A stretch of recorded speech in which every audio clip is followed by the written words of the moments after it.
मांगत तुलसीदास कर जोरे, बसहि राम सिय मानस मोरे।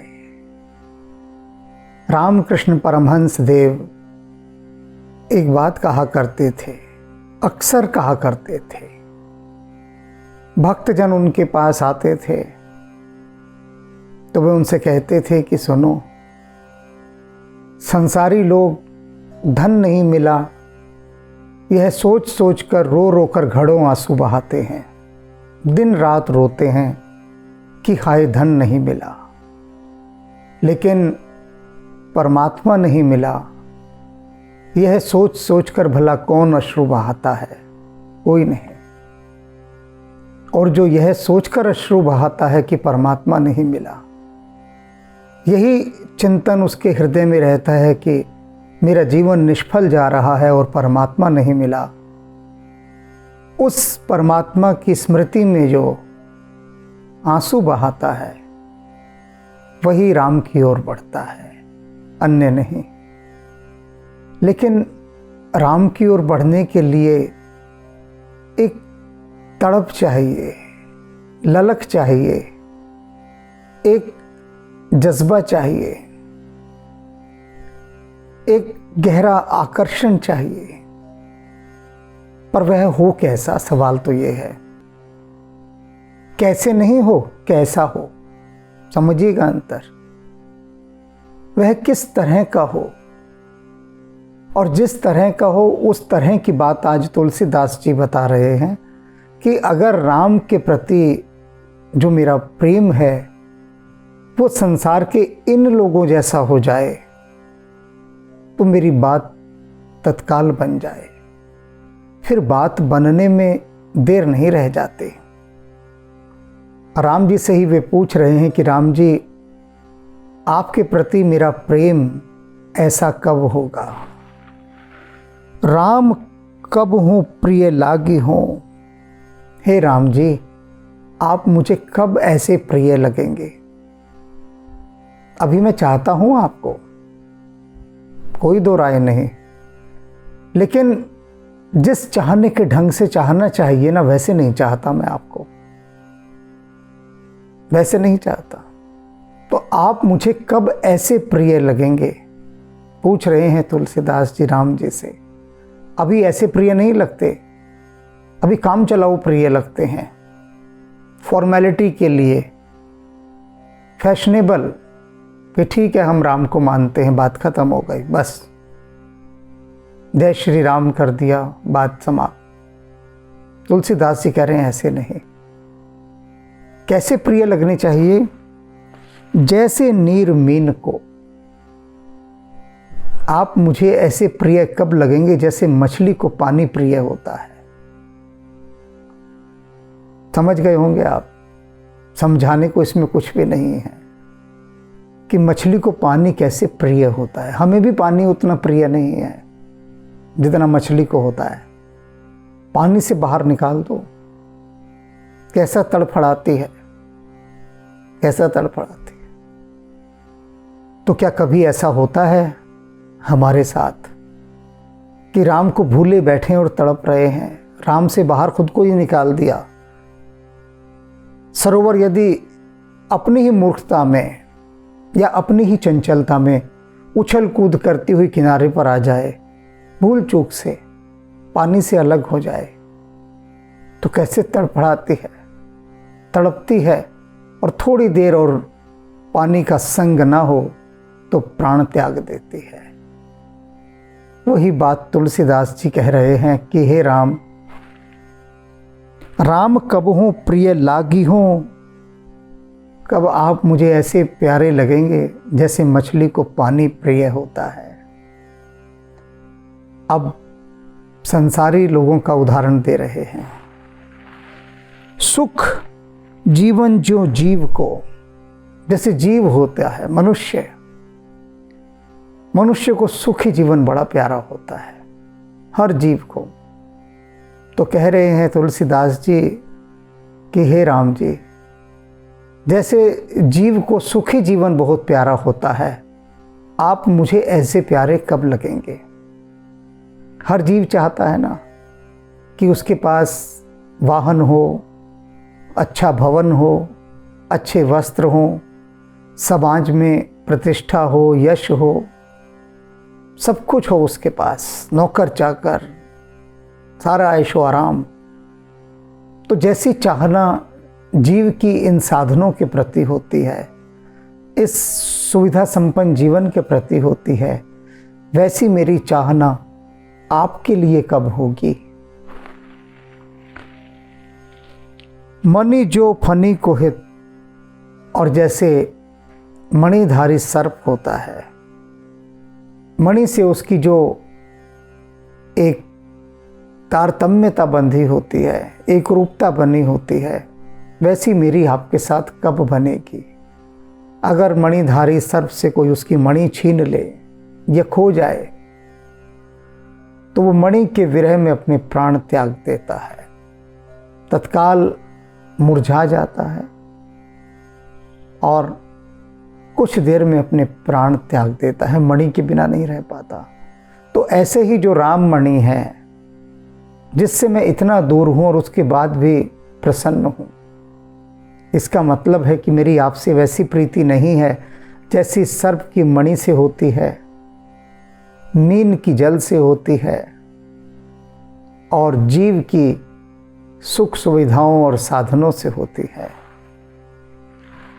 ज्यों धन लोभ लीन को, और जैसे लालची व्यक्ति की प्रीत धन के साथ होती है।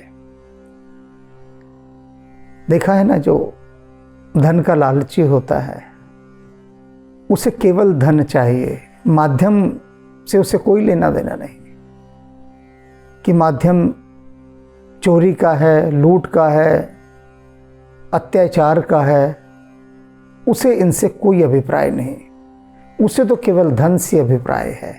तो इसलिए जो लोग धन पिशाच होते हैं, वे धन को जिस भी तरीके से आए बस धन को चाहते हैं। उन्हें कोई सरोकार नहीं होता कि धन वे पाप के मार्ग से कमा रहे हैं या पुण्य के मार्ग से, नीति से अर्जित कर रहे हैं अथवा अनीति से।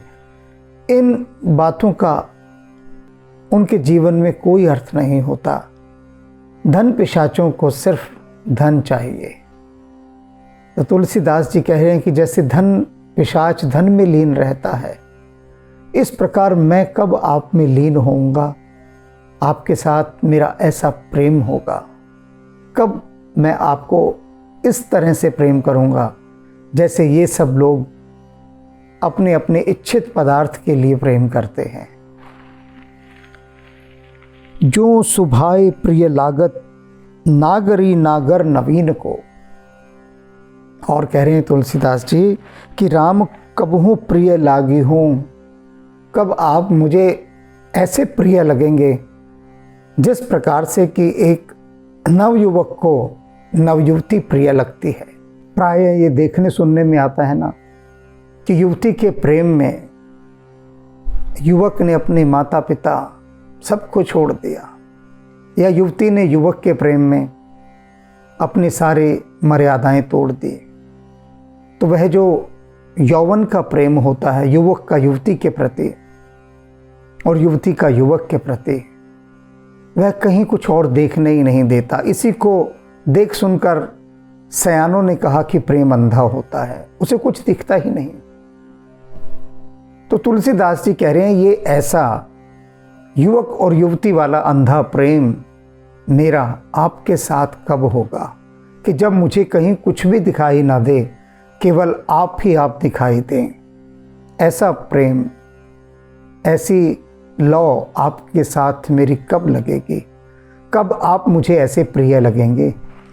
त्यों मेरे मन लालसा करिए करुणा कर, हे करुणा कर। त्यों इस प्रकार से, किस प्रकार से, जिस जिस प्रकार से मैंने ये आपको सारे उदाहरण दिए, इन प्रकार से हे करुणा कर मेरे मन में आप अपने प्रति प्रीति जगाइए, मेरे मन को ऐसा कर दीजिए पावन प्रेम पीन को। और ये जो मेरा प्रेम है, मेरे जो प्रेम की जो पवित्रता है, वो इस प्रकार से हो, उसकी जो तीव्रता है वह इस प्रकार से हो जिस प्रकार से कि मछली की जल के प्रति होती है, नवयुवक की नवयुवती के प्रति, लोभी की धन के प्रति, जीव की सुख सुविधा के प्रति और सर्प की मणि के प्रति। ऐसा प्रेम मेरे अंदर अपने प्रति भर दीजिए, वो प्रेम की वो तीव्रता ऐसी ला दीजिए। मनसा को दाता कहे श्रुति प्रभु प्रवीण को। वेद क्या कहते हैं कि राम जी बड़े प्रवीण हैं। प्रवीण अर्थात चतुर हैं, चतुर अर्थात अंतर्यामी हैं। तो यहां प्रवीण का अर्थ निकलता है अंतर्यामी, कि वेद कहते हैं कि प्रभु अंतर्यामी हैं और मनसा को दाता कहें, समस्त मनोकामनाओं को पूरी करने वाले हैं। जो भी मन की कामना होती है, मनमानी चीज वो दे देते हैं, ऐसा वेद कहते हैं। तुलसीदास जी बता रहे हैं, तुलसीदास को भाव तो बलि जाऊं दया निधे, दीजे दान दीन को।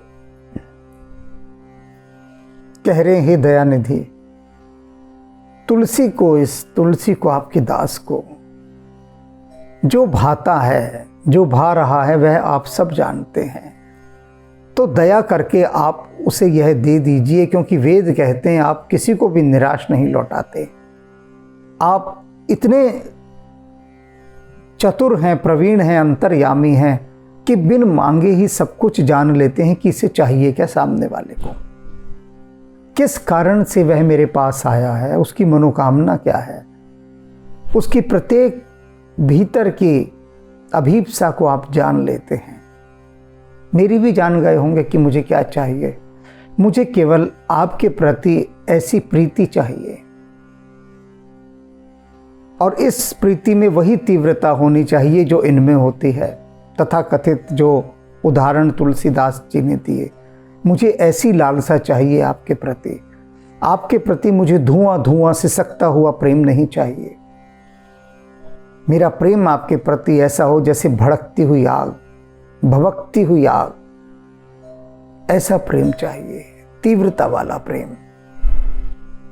तो कब मेरी ऐसी दशा होगी, और आपकी इच्छा से ही होगी, आप चाहें तो ऐसी हो सकती है। राम कब हूँ प्रिय लागी हूँ, हे राम कब आप मुझे ऐसे प्रिय लगेंगे। देखी है ना तुलसीदास जी ने ऐसी दशा अनेक जनों की, तो उनकी दशा देख देख कर उनके मन में भी ये लालसा उठाई कि ऐसे तो राम नहीं मिलने वाले। यूँ धुआं धुआं सुलग सुलग कर हम राम को नहीं पा सकते।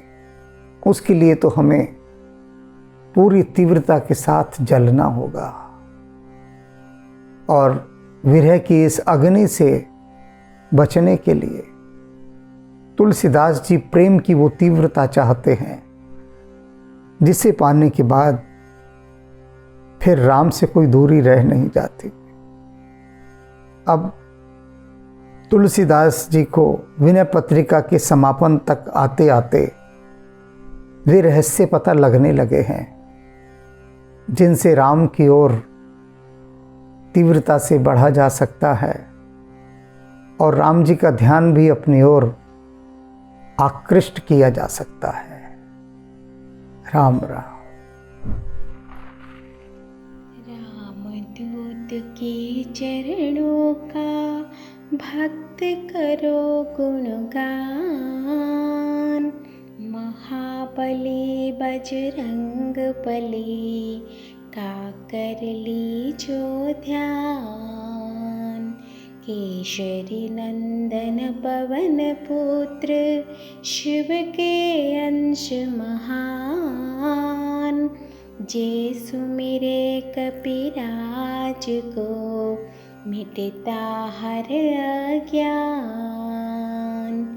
अंजनी पुत्र महाबली ज्ञान के हैं भंडार, सुमति के संग रहते हैं कुमति को देते टार। सिया राम के दीवाने जो है दया निधान। मांगो राम दुलारे से भक्ति और तुम ज्ञान।